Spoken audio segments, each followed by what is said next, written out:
আমায় দুই বাড়িকে নিয়েই চলতে হয়, দুই বাড়িতেই একইভাবে সময় দিতে হয়, কখনো বাড়িতে কখনো শ্বশুর বাড়িতে।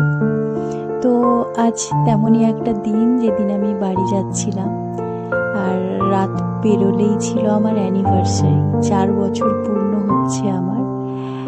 এই যে আমার মামি, আমার ছোট মামি, আমার ভাই, এরা সবাই এসছে অনেক দিন পর।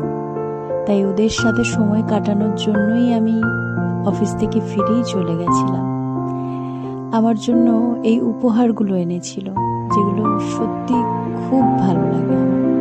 যে কেউ কিছু উপহার ভালোবেসে আনলে সেটা অনেকটাই দামি হয় আমার কাছে।